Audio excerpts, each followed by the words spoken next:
నిరీక్షణ. సమాజం పట్ల ప్రేమ ఉంటే ఆ సమాజం పాడవకూడదని, సమాజంలో ఉంటున్న అనేక మంది పాపులు రక్షణ పొందాలని ప్రయాసపడతావు. ప్రేమ ఉందా నీలో? ప్రేమ అనేటువంటి ఫలాన్ని ఫలిస్తున్నావా?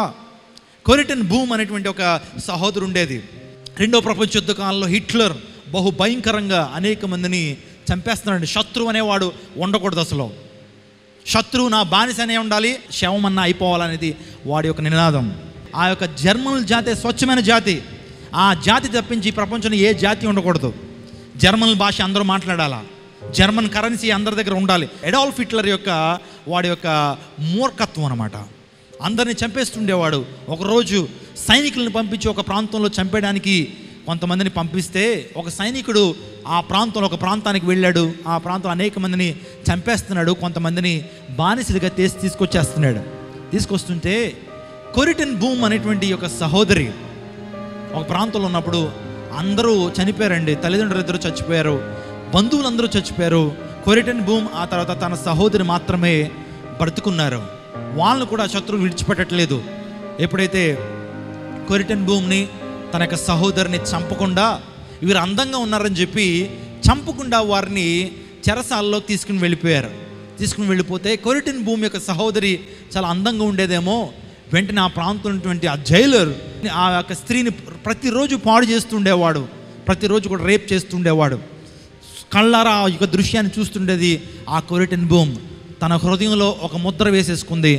ఏ నాటికైనా ఆ దుర్మార్గుణ్ణి, ఏ నాటికైనా నా యొక్క చెల్లిని అంత ఘోరంగా హింసించిన వాడిని ఏ నాటికైనా కంఠంలో ప్రాణం ఉండగా చంపేయాలనుకుంది. అదే తన అందుకే బ్రతుకుతుంది. అద్భుత రీతిగా ఒకరోజు జైలు నుంచి విడుదల పొందింది. కానీ అన్ఫార్చునేట్లీ తన యొక్క చెల్లి వాడు పెట్టేటువంటి బాధలకి చచ్చిపోయిందండి. చచ్చిపోయింది. అనుకుంది ఏ నాటికైనా వాడిని చంపేస్తాను, నా యొక్క కక్షను, నా యొక్క క్రోధాన్ని తీర్చుకుంటాను. ఒకే ఒక చెల్లి ఉంటే దాన్ని కూడా బతకనివ్వలేదు వాడు అని చెప్పి ఎంతో బాధతో మంచి తీర్మానం తీసేసుకుంది. తీసుకుని వాడిని చంపాలని ఏకైక ఉద్దేశంతో ఆయన పనిచేస్తుంటే ఒకరోజు యేసుక్రీస్తు ప్రభు మాటలు వింది. యేసయ్య ప్రేమ కలిగినటువంటి వాడు, శత్రువును కూడా ప్రేమించేటువంటి ప్రేమ యేసయ్యలో ఉంది. అదే ప్రేమను ప్రతి ఒక్కరు కలిగి ఉండని యేసయ్య మాట్లాడాడు. యేసయ్య ప్రేమను నరనరాల్లో జీర్ణించుకుంటే ఆమె ఆ ప్రేమకు బానిస అయిపోయింది, యేసయ్యకు బానిస అయిపోయింది. ఆ తర్వాత తన జీవితంలో యేసయ్య సేవ చేయాలి, ఈ ప్రేమ సువార్త అనేక మందికి నేను చాటి చెప్పాలి అని చెప్పి కొరిటన్ బూమ్ తీర్మానించుకుంది. కొరిటన్ బూమ్ తీర్మానించుకుని అనేక ప్రాంతాలకు వెళ్ళి సువార్త పరిచయం చేస్తుంటే ఒకరోజు ఒక స్థలంలో ఇలాగే యేసయ్య ప్రేమ గురించి మాట్లాడుతుంది. ఇదే యోహాను సువార్త 3వ అధ్యాయము 16వ వచనం గురించి మాట్లాడుతుంది. God so loved the world, he sent his begotten son to this world. ఆయన ఏకైక కుమారుని లోకానికి పంపించాడు. Those who have accepted Jesus Christ, they shall not perish but they will have eternal life అనేటువంటి మాట గురించి మాట్లాడుతున్నప్పుడు వాక్యం అంతా చెప్పేసింది. చాలామంది ఆ వాక్యం ద్వారా ప్రభావితులయ్యారు. ప్రభావితులైన తర్వాత యేసయ్య ప్రేమను అనుభవించాలని ఎవరైతే కోరుకుంటున్నారో వారు ముందుకు రండి, మీకోసం ప్రార్థన చేస్తున్నప్పుడు చాలామంది వచ్చి నిలబడ్డారు. ఆ మాట్లాడుతూ వారి మీద చేయేసి ప్రార్థన చేస్తున్న ప్రతి ఒక్కరి దగ్గరికి వెళ్ళి Yesayya fill them with your love, వారిలో నీ యొక్క ప్రేమను నింపండి. ఈరోజు నిన్ను అంగీకరించడానికి వారు వచ్చారు, వారిని నీ ప్రేమతో నింపండి అని ప్రతి ఒక్కరి దగ్గరికి వెళ్ళి ఆ యొక్క హస్తాన్ని నుంచి ప్రార్థన చేస్తుంటే ఒకరి దగ్గరికి వచ్చేటప్పటికి ఆమెకి ఆ చెయ్యి వేయడానికి అవకాశం రావట్లేదండి. చెయ్యి వేయాలనుకుంటుంది కానీ ఆ చెయ్యి రావట్లా. మనసు ఏదో ఒక అడ్డంకి. ఎందుకో తెలుసా? ఏ చెల్లినైతే ఒక వ్యక్తి పాడు చేసి చంపేశాడో అదే వ్యక్తి అక్కడ నిలబడ్డాడు. ఇప్పుడు ఏం చేయాలా? చంపేయాలా లేకపోతే క్షమించాలా?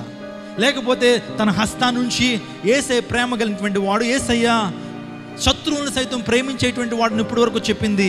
ఇప్పుడు ఏం చేయాలి? తీర్మానించుకుంది కదా ఎప్పుడో, లేకపోతే అందరి మీద శపథాలు వేసింది ఆ వ్యక్తిని ఏనాటికైనా చంపేస్తానని. ఇప్పుడు ఏం చేయాలా? దేవుని మాటకే లోబడింది, దేవుని ప్రేమను చూపించి ఎప్పుడైతే అతని మీద చేయి వేసిందో ఒక గొప్ప అద్భుతం జరిగిందట. అతనిలోంచి దేవుని యొక్క ఆత్మ, దేవుని శక్తి ఆమె చేతిలోకి వచ్చిందట. అద్భుతం అనిపించింది. ఏంటిలాగా నాలోంచి ప్రభావం అందరిలోకి వెళ్తుంది దేవుని సేవకురాలుగా, కానీ ఆ వాళ్ళలోంచి శక్తి రావడం ఏంటంటే కనుక దేవుడు మాట్లాడుతున్నాడు, క్షమాపణలో గొప్ప శక్తి ఉంది. గట్టిగా చప్పలు కొట్టి దేవుని నామమున పరిచయం. ప్రేమిస్తున్నప్పుడు ప్రజల్ని ఇర్రెస్పెక్ట్ of caste, color, creed and enemy, if you are loving, if you are showing the God's love, you will get the power. శక్తిని అనుభవిస్తావు. మీటింగ్ అయిన తర్వాత వెళ్ళి కౌగులించుకుందట. పేదల పట్ల, నశించిపోతున్న ఆత్మల పట్ల, తోటి విశ్వాసి పట్ల. తోటి విశ్వాసికి పడదు. తోటి విశ్వాసి కొద్ది వాడబడుతుందంటే నీలో అసూయ బయలుదేరుతుంది. పోన్లే, దేవుని సేవ కదా, దేవుని సేవ జరుగుతుందనేటువంటి ఆ యొక్క ఉద్దేశం నీలో ఉందా? దేవుని సేవ కాంపిటీషన్ కాదు, దేవుని సేవ పోటీతత్వం కాదు, దేవుని సేవ ప్రేమతో నింపబడింది. గట్టిగా చప్పలు కూడా దేవుని నామాన్ని మహింపరచండి.